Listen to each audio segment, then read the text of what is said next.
Good day, ladies and gentlemen. My name is Palisa Mofoti, and welcome to Diamonds on the Move, brought to you by Romana Media.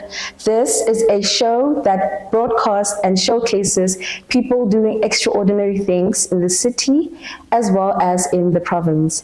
Today's guest, we have Thandi Mfulo. As you can see, she is very gorgeous. Thandi Mfulo wears a lot of hats. She is the chairperson of the Commonwealth Disabled People's Forum. She is also owner of Ratisino Trading, also owner of I Belong to Disabled People organization, and as well as Deputy Secretary General of Disabled Women South Africa. Thandi, we welcome you to Diamonds on the Move and being our first Diamond on the Move. Thank you so much. Thank you. Thandi, I would like for us to talk about you. Talk about the amazing things that Thandi is doing in the city, to tell us more about herself, where she grew up, and your family life, how it was, just so that we can get a backstory of who Thandi is. Thank you so much. Good day, everybody. My name is Thandi Mfulo, the lady with the golden voice. I'm born and bred in Kimberley. I'm a mother of 2 girls, both of them qualified electrician. And I've got grandchildren. They are 3. I'm a single parent. But when I was young, I had polio when I was a baby. And after that, I attended school in Lichtenberg. Remember those years, there was school for physically or blind. We were not mixed. Yes. We were segregated. So I attended the one in Lichtenberg, Camelam School. And then from there, I came here in Kimberley. It used to be called Didimalo. Now it's called Dr. Ipirekela. And then from there, I went to Randburg to study admin and secretarial course. And I stayed for a long time not working. Because those time whether you are qualified, it was apartheid. So, but the school that I attended in Randburg, it was a multiracial school. It was funded by Pitts Typewriters, a company from England that was owning all the typewriters. So they funded, so their role was to say, if they want to fund South Africa, then it must be inclusive. So that was the first multiracial school that I attended.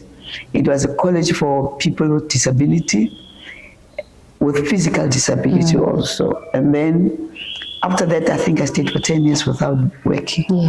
Then 1995, I was hired at the Premier's office as a clerk. One of the things that puzzles me those years, the admins and clerks, they were getting 2,000 some couple. And I was paid 900 when I wanted to find out why. Then I was told, based on your disability, you cannot pay you more because you're getting a grant. And those years, a grant was 92 rand after every 2 months. And then we went on. When the Constitution of South Africa came in, I served on that board and make sure that issues of disability are being captured. So our Organization of Disabled People South Africa is based in all 9 provinces, including Disabled Women South Africa. So the organization, it's a human rights organization. When you come to us being disabled, we're not going to talk that you need hearing aid, you need spectacles, no, we're going to find out, are your rights protected? Do you know your rights as a person? That's what we do. So we serve on different make inputs. Like yesterday, since last week Saturday, I was at G20 at the Society Summit, where we were under the civil rights, and C20, and also was serving on D20, meaning disability, and then Women 20, meaning women. So all this at the summit, as a civil society, we had to give the president our declaration to say what we want. And we had to make sure that issues of disability in South Africa and in the world becomes on the forefront. Like they like to call us marginalized, or yeah. So we said we are not marginalized. Everybody in the country, in the world is marginalized. We are people with disability. If we can recognize women, youth, children, what's wrong with us? You need to recognize us also, because we are part of that group that was, sidelined or not treated well. So basically, that's who I am. I'm still doing that as the chairperson of Commonwealth Disability Forum, as a deputy chairperson of Disabled Women South Africa.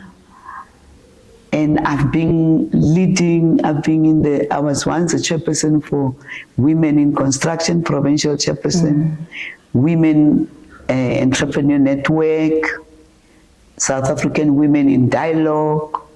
I've been in the leadership of a lot of things, where as much as we were challenging issues of disability, we were also challenging issues of women.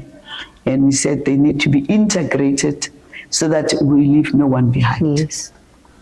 Speaking about construction, can we talk about your construction business, Radisino Trading, what it is, what it entails, and how it is navigating your construction sector, especially in South Africa as a woman, and also a woman living with disability? Yeah, I registered my company in 2017. In the beginning, I was not focusing on construction. I was just doing everything. When you say catering, I'll be there. When you say whatever, I'll be there. But eventually, I said, let me check the world of construction. But how I joined it, I'm manufacturing plastic bricks, picking up this dirt, maybe I'm in recycling, picking up the dirt and make stones out of it, paving bricks. I'm using them for paving. So if you want paving, I'll manufacture those bricks and bring it to you. But reality, as a woman with disability, it's tough. When I got there, the first people who questioned were women. What do you know? Hey, you are disabled. What does she know? Before even men can talk. That's why I'm saying most of the time when it comes to us as women with disability, the first perpetrators towards us are women. Ish. And then as we moved on, I insisted, I'm very insistent. Now I'm very persuasive. Whether you like it, I'll come in. So I end up being there, and then some of the women, those who knows me, one woman was saying, I'm successful because of your intervention. So I cannot leave that. So the first construction is one company in town from the university. When I got there, that guy says to me, hi, you're in a wheelchair, what do you know about construction? And I said to him, unfortunately, I'm in, you are stuck with me. When we live here, you normally say the last man standing. Yes. I'll be the last man standing and sitting at the same time. And then that's how we move on. But it's very difficult, especially when it comes to finances. If you needed to be financed, remember when you have to fund me. Before I can even do anything, I'm moving around with an assistant. Yes. So if I'm moving around with an assistant, it means it's extra. And then when you come and say, no, this is how it goes, because it suits you. So funding, it's neither here nor there. Support, it's neither here nor there. One company or one trust that funded me is America Tusa. But after a long time, after fighting with them, but at least they funded me.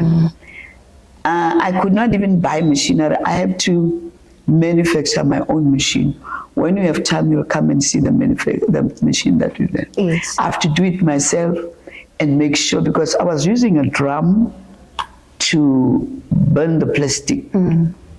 And I could see it's very dangerous, because it falls on someone's, because I've got people who assist me. And remember, those people, I don't even pay them. It's like volunteerism volunteering to assist. And most of the time who comes in, it's family that comes in to assist you to do whatever you want to do. So it has not yet grown so big, but at least because I've got a machine now, I'm trying. People are putting orders. I still have to make other orders. Sometimes I'm even afraid to take orders because it's beyond my capacity, because I don't have any machinery. I don't have any, I don't know, is it an attitude or what? I was in KZN. People with disability in KZN, together with the KZN government, each and every procurement that goes out, 5% must be disabled people. We don't have this one here.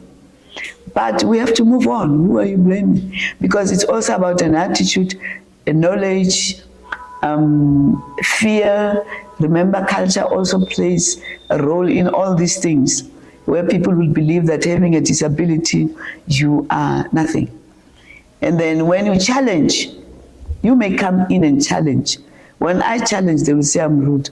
I was saying to them on the 3rd of December, we are women, Palace. Look how beautiful you are. When a hunk comes into the door, a gentleman, when Palesa smiles, no, Palesa is flirty. When I smile,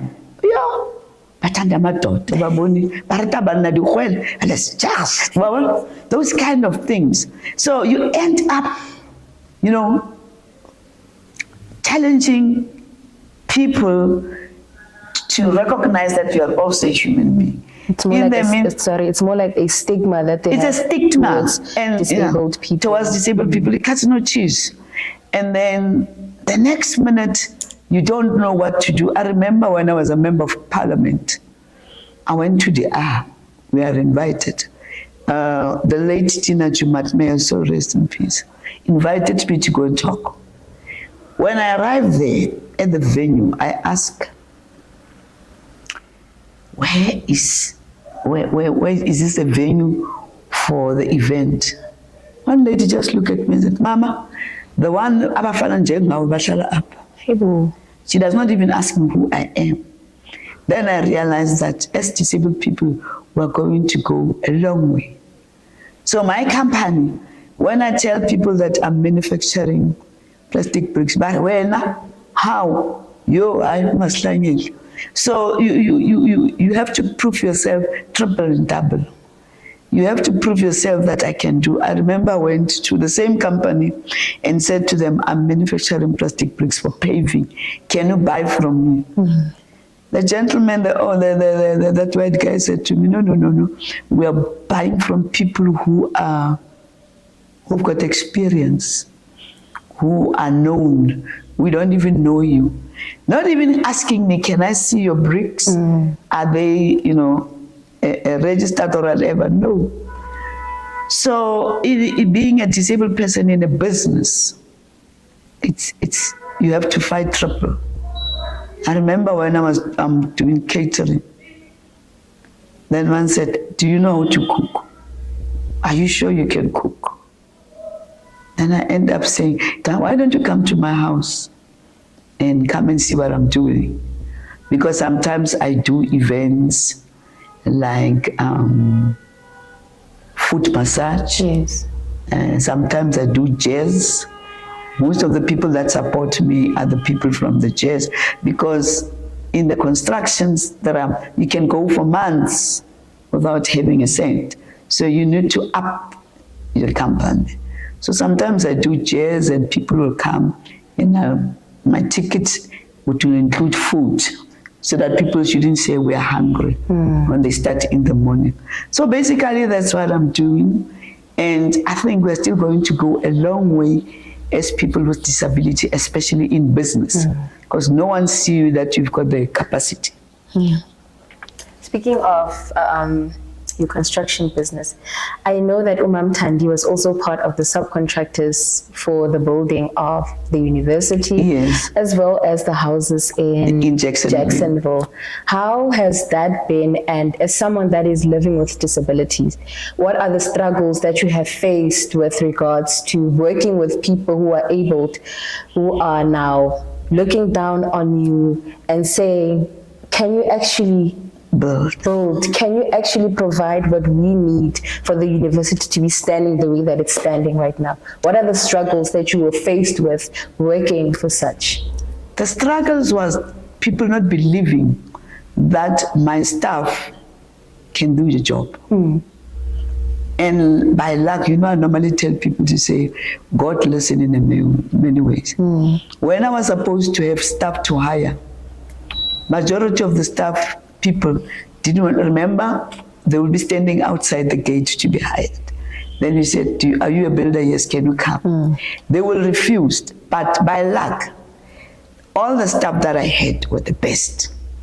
Even at the university, my walls were never broken, nothing, things were happening.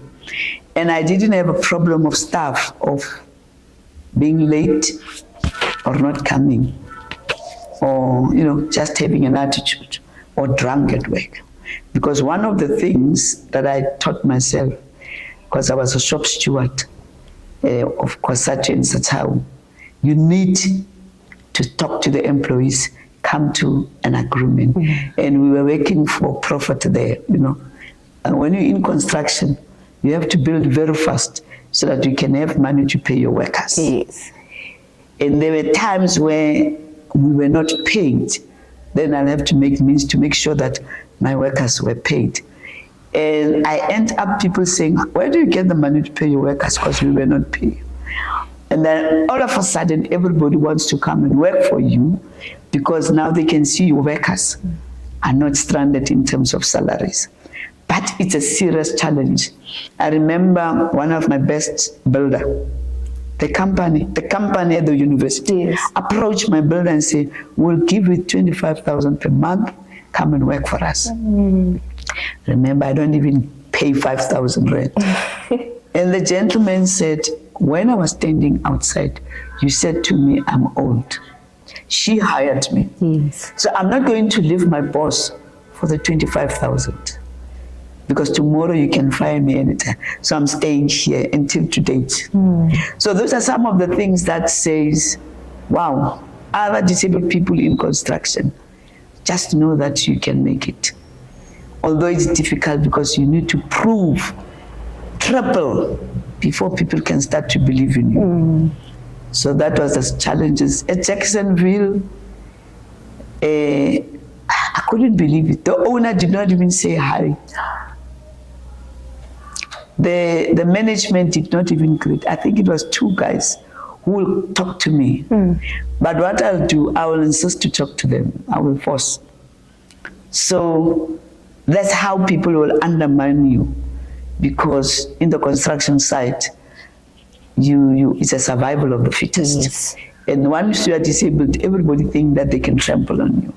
Not only the company itself, there's other subcontractors will come and want to take your employees, or they will, do whatever they like.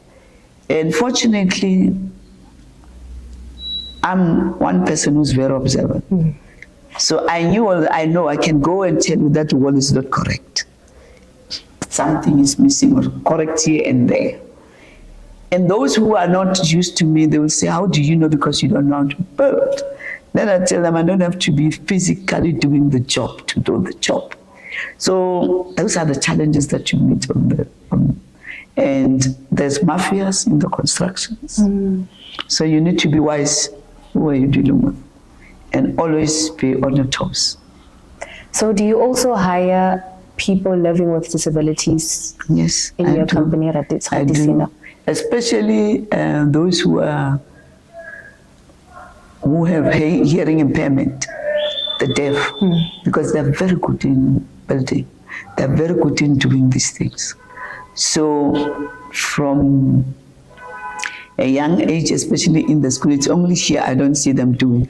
But outside the country, the school for the deaf, they teach skills for the deaf people, so they are there. But I also mix those who are physically disabled. Yes. Because there are those who can do, whether they're sitting in a wheelchair. I know there's a guy who's a builder, he doesn't have legs, he's an amputee. He is even, what do they call it now? He's on a higher level than me. And he built. I know a white guy, the same university. There was a white guy who also was an amputee. He was subcontracting when it started. He didn't have legs, but he used to climb and build. So people will just decide, because for them, you having a disability, you know nothing, or you are not capable of doing things. Okay. So what advice would you give someone that wants to maybe venture into construction or any form of business who is specifically disabled and is also a woman? One of the things to say, you must start with what you know. Because when you go to other field or what you like, I was asking one young lady came to me and said, it's last week. She called. She's been trained as an electrician, but she couldn't pass out because they realized that she's partially blind. And she was very frustrated. She's in Katu. She called me and said, I was given your name. I want to start business because what I'm doing now, they say I cannot see. And I asked her, can you see? She said, no, they say so. I said, no, you need to accept that first. Then you'll be able to move. And as you say, you want to open a business. What do you want to do? She says to me, she wants to do logistics. Then I said to her, is it your passion or what? Or are you coming because there are a lot of trucks coming from Katu going to areas? She said, no, it's something that I like. And I said, go and do your homework on what you want to do. If your first passion does not fit, go to the second. But the second one, do your homework. Like I said to her, go and study logistics. But one thing, I attended a workshop on transport 3 years back, and they are going to take the trucks out of the roads. They are going for rail. So I said to you, go to rail. Go to Transnet, ask them, how wagons and everything, how can you do it? So I'm saying to people, especially women with disability, don't be afraid to take a leap. And don't be afraid to take chances. And don't be afraid to fail. Because if you fail and you sit and say, I'm a failure, you fall and stand up and dust yourself and continue. You'll end up doing the right thing. You'll end up being able to know what needs to happen. Just like anybody, especially in the construction world. The construction, you need to find out where do you, what is your skill around that? Are you good at building? Are you good at plastering? Are you good at sealing? Because each and everything that you do in building has got its own price. Now I know I like building, so I will build a thing. But because also one of the challenges is how you are accredited to go to the next level. They'll want you to have made 500,000. When am I going to do it? If you pay me peanuts. So for me, it's also an obstacle that stops people to grow, especially women, especially people with disability. Because I've been building at university. I've been building in Jacksonville. And still, as a subcontractor, and it's one of the things that I also want the government to do. You know, being a subcontractor in these big companies, there's a lot of exploitation and no one tells. Instead of paying you per square meter, let me make an example. They will be getting 85 rand per square meter. But when they are supposed to pay you a certain amount per square meter, they give you a round figure. Jacksonville, we were paid 7,600 to build the wall. Why were we not paid in square meters? So, and once you ask those things, I know when they see this, I'm going to be the culprit again. But it's not that here, no, there's someone must talk. We need to be saying, if you say to me, I'm getting 85 rand per square meter, why don't you give me 40 to 30 to 40 square meters?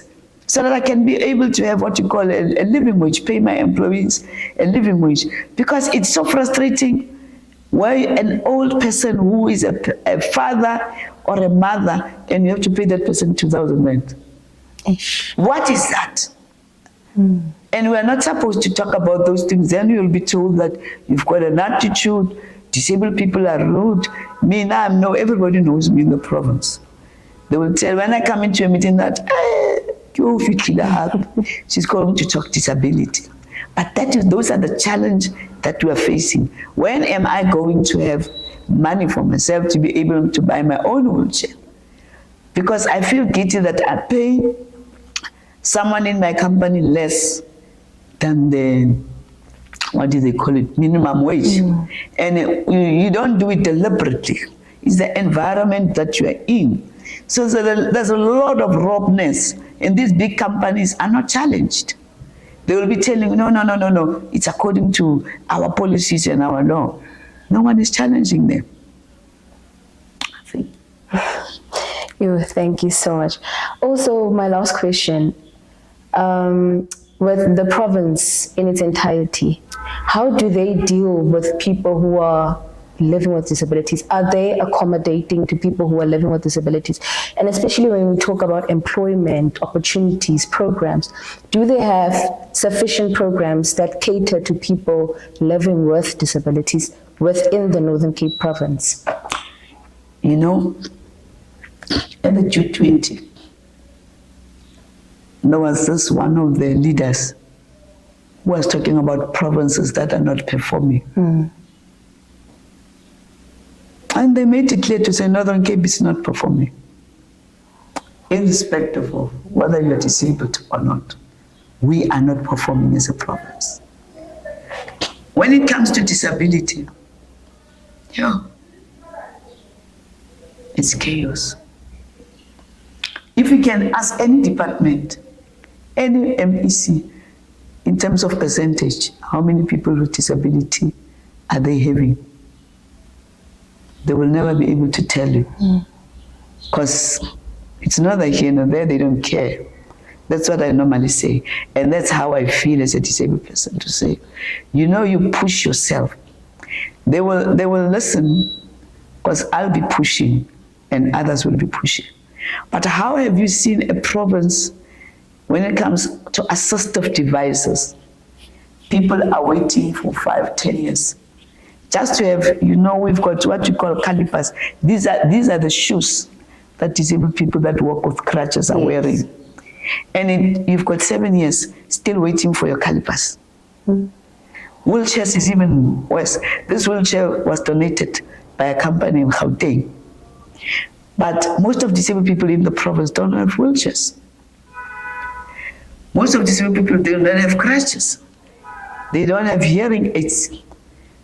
Walking sticks.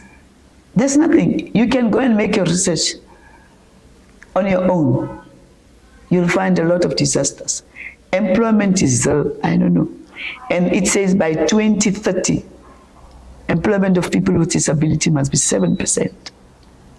I don't think we even have 1%. I don't think so. Whether we've got 1%, are we 1 or 2 in the province?